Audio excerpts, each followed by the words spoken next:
Oluvannyuma lw'obutaweebwa kkaadi mu kibiina mwe baali bajjidde ekya National Unity Platform NUP, bangi ku baali baagala okwesimbawo mu bifo eby'enjawulo oyinza okugamba nti obufu baabutunuuliza kibiina ki Democratic Alliance oba DF.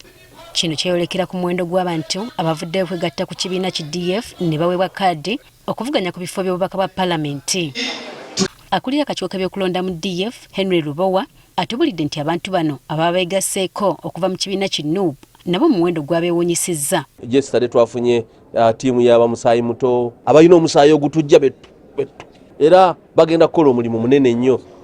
Ku tiketi ku bantu baffe betugenda okunominatinga nga 120 tulowooza tulinako abaavudde mu NUP nga 40. Ku bano kwe kuli Aidan Nakuya ayagala eky'omubaka wa Kampala Central, Winfred Nakandi ayagala eky'omubaka wa Nakawa East, Fred Kagwasimbwa ng'ono ayagala ky'omubaka wa Nakifuma County, Wilson Male ayagala eky'omubaka wa Mukono South, Anet Nakyanja ng'ono ayagala ky'omubaka omukyalo wa Wakiso, Joan Lena Kintu ayegwanyiza eky'omubaka omukyalo wa Mpigi, David Musiri ng'ono yegwanyiza ky'omubaka wa Makindye West n'abalala. Lubo wagamba nti abamu ku babeegasseeko bavudde mu kibiina ki NRM. Tulinayo n'abavudde mu NRM about 25. Okutwalira awamu onagamba nti basasulidde abantu abasukka mu 100 okusunsulibwa ku bifo by'obubaka bwa Paalamenti eby'enjawulo. Era abantu 12 abo bagenze era tumanyi nti nno leero bamaze okunominatinga. Ku bano kubasuubira okugatta abo abali mu Paalamenti era ng'omuwendo gw'ababaka bagenda okuvuganya nga basinziira mu kibiina ki DF bagusuubira okweyongerera ddala. Tulowooza nti tunaagenda okumala nga tunominatinza wakati w'abantu 12 ne 13. Agamba nti bano tebabeegasseeko beegasse wabula bakomyewo obukomi bwabwe. Abantu mu butuufu baali baffe nga tebannagenda mu NUP.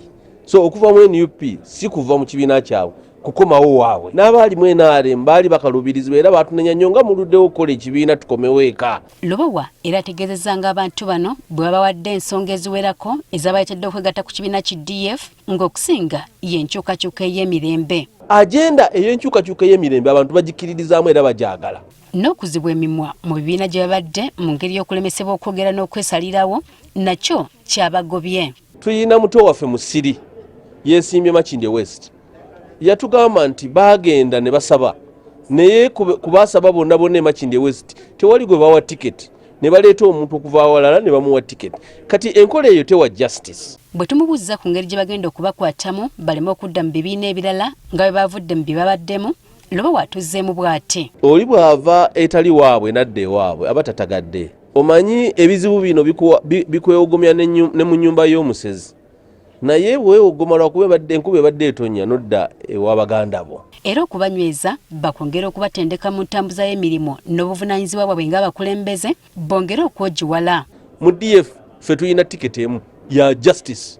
Era twagala buli omu awulirwe, twagala buli omu asalewo, ate tutendeke tunakyalinga abakulembeze eggwanga liddemu lifune abakulembeze ab'omutindo. Bangi ku bano basunsuddwa akakiiko k'ebyokulonda olwaleero so ng'ate abalala baakusunsulwa olunaku olw'enkya.